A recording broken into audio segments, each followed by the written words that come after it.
He did not last the lurid death dance. 23 years old in his prime during 16, a German bullet in his skull. Nothing left to tee home, direct hit. They're all under the earth's lid now. London made merry at war's end. George of Windsor, drizzle fell upon his open car. My heart sank amid their Mistress Day cheer. They stepped off the troop ships, believing old men's lies, then unbelieving came home to a lie, home to old ladies and infamy. My awakening in the 18th year of the new century, social credit cures the ills of usury and the manipulation of paper money. I tired of that island. England hath no ears. Doors closed to me. I thought of America, but could not return to that polyglot as I had in 1910. The Risorgimento had to be guided from afar. Go east, young man, to the capital of Gaul. Little of the scabrous tourist element infected Paris then. The continent could be tramped and food be gotten every other village or two. Italy's terrain not so easily traveled by foot, but in France we could make our way by path and road. I showed Olga my love the land of the troubadours. 25 kilometers a day. Our young legs took us to Poitiers and Limoges. Upon my urging, Joyce came to Paris. He made fun of my homemade wooden furniture. For a time I felt at the center of it all. Cocteau reigned, his Dadaist and Surrealist enemies warring against him. That damnable Desnos tried to stab me at a celebration dinner. Nothing much against the Surrealists, save a lot of them are French and therefore bone ignorant like the English. I believe they write, but none of them has ever been known to read, and it's highly doubtful the alphabet is personally known to most of them. What would the American scene in Paris have been without you? Trenton, New Jersey's boy genius composer George Antill. My boy, get my drum. Let's beat out a medieval melody disturbed by the machine. The composer imperfectly schooled. George, you were a phenomenon. I cackled when Hemingway heard your skyscraper machine compositions and said that he preferred his Stravinsky straight. Let him stick to boxing and scribbling. I told you he'll come around. You hammered down rhythms into indestructible musical sounds. Orpheus tamed wild beasts with his lyre. You made wild beasts of the respectable society. Concert hall dullards expected the usual fare. Music moralists tried to beat you down. Ballet Mécanique, your propellers blew those blowhard dilettantes out of their seats, and Joyce and I stood defending you. Imbeciles, I shouted. George, how I told you how music rots when it gets too far from the dance. Poetry atrophies when it gets too far from music. But you're sold out to the silver screen, the hell of Hollywood, the bad boy made good, made dull.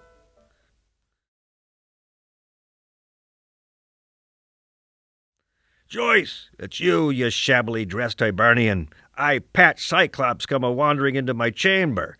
Why, I thought you were walking among the shades. Just like blown, there's none of the garden variety about you. Your stalk and vine rises ever higher. To think Stein never liked you? She called me a village explainer. Others have called me a worldly complainer. Better to spend my time calling out the wags of art than sitting content in some dismal den. I love to watch Stein's face redden when I mentioned your name. Old tub of guts, I was glad that I broke her chair. Call it purposeful banishment. I never wanted to return to Stein's den, that Aristot's Circe's cave. Oh, jaunty Jim, how I wish I could pour you a drink. But you keep gulping down that Italian white wine.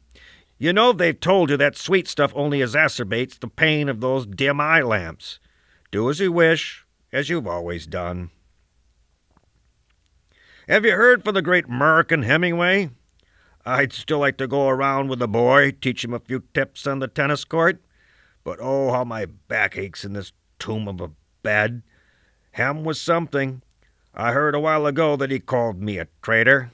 Wait till he comes, and he will come, and I'll tell him that writing for society magazines has made him soft. Whatever happened to that sweet milkmaid of a Madam Sylvia Beach? Her bookstore on the Rue d'Odeon served as a way station for our kind. On her walls, my picture, your picture, Hemingway's likeness immortalized the new blood. You can't deny that Sylvia did a lot for you Irish, ever since she put that bony hand of yours into her little paw, and the two of you were bound by some kind of pact. I used to have a laugh when Sylvia and Adrian called you a crooked Jesus. I liked the American gal. Asked her if I could fix anything around the shop. Repaired a cigarette box and a chair. For 7 years we exchanged letters before meeting. Meanwhile, you wanted a picture of me. I thought about sending Coburn's photo, but changed my mind. I so respected you that I worried over the impression you would have in seeing a pretentious likeness of me. How in one frozen image was I to impress you or not to make you think me a fool? When meeting in Sirmione, near Catulus's villa, Grotta di Catulo, I heard you thought me a bundle of unpredictable electricity. Well, I've always considered that as one of the finest of compliments. That thunderstorm scared the tar out of you, Jim. The bard turned frightened cat, thinking Zeus would hurl a spear of electricity through the roof. You took my advice and off to Paris you went. What a time we had. That picture of you, me, Ford Maddox Ford and John Quinn, the lawyer, at my apartment. Some young sycophant showed it to me the other day in a book he brought me here to sign. Quinn, he did a lot to help you. Iron he was. Didn't want to show that deep down he loved the arts he defended in court. To Coney Island, Quinn and Yeats's painter father and I went once. Quinn knocking down tin ducks like English gent in the marsh. I'd like to see Wheezy Walrus Forty Ford. Old Forty Fezziwig kicked up his heels at the Bal Musette. That impolitic, gallant combatant helped to weed out the arthritic makers of posy. Lengthy laugh of that floor-rolling Ford when I read him my third work. Saved me years. Fordy complained that my American talk sounded like dust-covered O. Henry. Jim, you damn fine writer, I defended Ulysses as a book of holy writ which soared between beauty and sordidness, the base and trouble of your method. You finished that masterpiece on my birthday in 1922. I proclaimed Annas I, the age of Ulysses, end of the Christian era of the old-style calendar. Began at midnight of October 29th, ushering in a new age to be followed by a feast of Zagorus and feast days to follow. Jaunty Jim, we've both sore eyes now. Tiresias and Homer as blind as you, Joyce, and as clever. Seeing beyond is a gift that the gods watch carefully. No, it was my pleasure to help you. Don't think twice. You needed an eye operation in Zurich more than I needed a scrap of paper autographed by King Ferdinand and Queen Isabella. Some society woman and her son visited a week ago. The insolent lad had the gall to smirk at everything I said. So at one point, I let the smart, spoiled S.O.B. have a bit of my indignation. I told him, and you would have loved it, that it was the duty of the young to act the horse's ass and the obligation of elders to tell them that they're one. Remember that Celtic-sounding ditty I wrote for you? How we used to sing it when getting a few drinks in us? To look at a man and look at a man and look at a man again, you still don't know what his troubles are or if they'll ever end. Your book seeks to have no beginning and no end. You won't let down the ages and confounding readers with that one. Me, I've been writing a poem that will likely never have an ending. I hope if you outlast me, you'll come to my wake. Gone. Good, I must say. I never could get a few pages into Jimmy's great labyrinth of literature. From the French Circa I went to Rapallo, Italy's navel of the world. Only a footpath up the hill led to our simple apartment overlooking the Tyrrhenian Sea. British fleet put in at Rapallo, some deprived sailors below deck. Guests sat on my homemade furniture. On my terrace, Gaudier's hierarchic stone head gazed seaward. My stone image there waiting for its likeness's return. My feet up on the movie theater balcony, I busted my American gut laughing at those two-bit Italian films. Fed Rapallo's stray cats except for the fat Cafe Tom. Mediterranean sanity, at least Italy had hints of civilization. Olga and I arranged for Apollo Town Hall concerts to resurrect Vivaldi and celebrate Mozart, Bartók, and Hindemith. The boss brought hope to the Latin land so long in desuetude. When I met El Duce, he praised my poems as amusing, and after that I received no privileges from him, and I shouted out in that courtroom, "I was never a fascist, never, do you hear?" Jefferson and/or Mussolini, I wrote it to save my country, full of monstrous lending house monoliths and small-town banks adorned by Roman columns. Civil War in Spain, how poets and scribblers ran there for the cause, while the Russians were stirring up trouble. Those straw-filled hick comrades of the steppes have it all wrong. It's about money, not revolution. In the year of the Christian's deity, MC 39, I went to my homeland in an effort to avoid that inferno of a war. Harvard's economics department shut me out. Bora heard me, as did Taft and Wallace. Roosevelt, at the home of that supposed democracy, had no time for me or anybody else with 1 ounce of sense. I once claimed that electrical inventions would lead to the sterilization of the stationary symbol. Radio could reach thousands, so I took part in the microphone war. Radio without free speech is enslavement. In 41, Radio Rome played my recorded words. 125 broadcasts. Treasonous, my country has claimed. I was pleading, offering a way to stop the carnage. Europe calling, Ezra Pound speaking. The Italians recorded and aired my lectures on Confucius, my vital pleas for the implementation of social credit.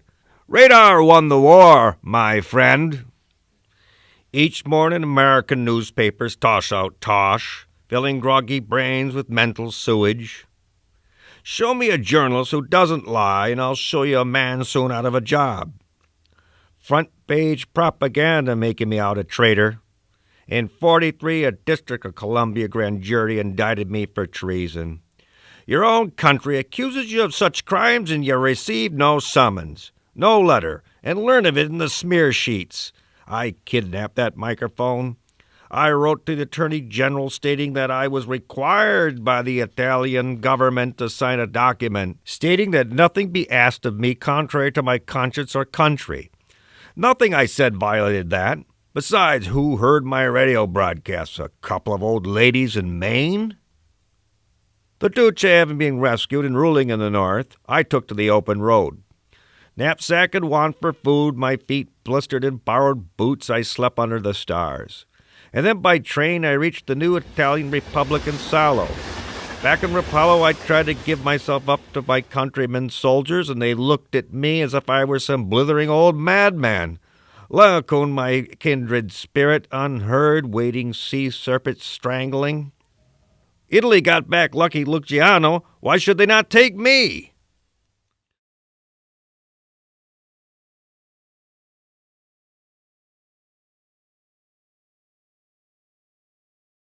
Dr. Bill the poet. It's you, escaping germs and babies of your pediatric profession? So you've come. In body I look the Metastophelian old goat, but by God I'm alive, ready to write again. Think of the cantos that will come from this hell to which they've confined me. You've never guessed that you'd ever see your old friend dressed in GI rags and slippers? Dorothy, go up to my room and heat the water for tea and make sure the peanut butter jars are clean. It's a nice day on the castle grounds. You look tired, Bill. They say you and I never tire of arguing. Yeats said that poetry is a quarrel with oneself. 2 poets in the same room is the making of a 4-way fight. I received some young visitors. They say they're coming on pilgrimage to meet the great pound. I'm tired of being poetry's errand boy. I've done enough. No more Eduversity. Disciples are more trouble than they're worth when they start anchoring and petrifying their Mahatmas. I tell them Grandpa broke a mainspring and they'll all have to carry on without me. Just the other day I received a letter from some Allen Ginsberg pleading for me to read at least 1 line of his work. I want no part of it, so I sent it on to you, Bill. You have patience for the younger ones. Old bull, let's put aside our past squabbling. I'm kept behind gates. At least you're free. On a clear day I can see the capital, Columbia, keeping vigil. She's no Greek, an American-made deity. She's deaf to my pagan pleading. The other day I caught sight of a magazine and its cover showing the cherry blossoms in April. There's a wonderful no place set among them. So close to me these gifts from our vanquished Nippon foe. I offered to talk to the emperor. With my background in Asian culture I could have helped, but all were deaf to my offer. I even told them I would learn Georgian in order to talk to Stalin. You've known me a long time. Remember our days at the university? Look what you've brought with you. HD Imagist. My garden walking Isolde. You've always liked her, Bill. I scrolled your name on a piece of paper in the British Museum tea room, and voila, a supposed school of poetry was born. But you, Hilda, wave-stricken, you heart struck me once, gray-blue your eyes still. The other day, Bill, an intern gave me a poem of his to read. And in this attempt of a poem was the line, "Quiet poetry is a song never meant to be heard." Well, I said, get a backbone. A bard's words should be charged. Pure energy. Oh, they return. Aiken, Arlo, Wilder, delightful Miss Moore, and Cummings with the two small E's. He gave me a gift of $1,000. I told him during this visit how fortunate it was that he served out his imprisonment in youth. On pilgrimage to meet the great Pound, they tell me. Olson's been a great help. But he had the temerity to tell me that the fascists were not my true friends, that they did me no good. I'm the same young old man in the metro with out-of-date pants looking at the blots for faces. Petals of the black bow don't grow in machine underworlds. Oudicky with his time, I still feel the same about its meaning. Trying to resuscitate the dead art, more dead than ever. But I'm in here fighting the bloody good fight, surrounded by botched civilizations. I suppose that's why you've stayed in your garden state. I gotta hand it to you, Bull. You see things in our ancestral land that I can't. Your anthropological intoxication, taking in the very humus and subsoil, sustains your verse. Want to hear a funny one, Bill? Just the other day I got in trouble for writing Chinese characters on the wall of the privy. Well, damn it, I told the men in the suits that it was poetry. Li Po, for Christ's sakes, and it cannot be considered shithouse scribbling. Anyway, they made me wash it off, defile the gems so I could once again enjoy the yellowing cracked tile of that foul flush room. Bill, Hilda, you're gone. Mail, thank you. Bilge. Who is this Professor Lehman of the University of so-and-so? Seems the professore has been transcribing my Radio Rome broadcasts. Rants, he calls them. Can you deny, he writes, as you have been, that your broadcast denounced and condemned the Jewish people? I have before me, in printed translation, your very words calling England Jew-ruined and America Yankee Judea. The word kike is used so often that...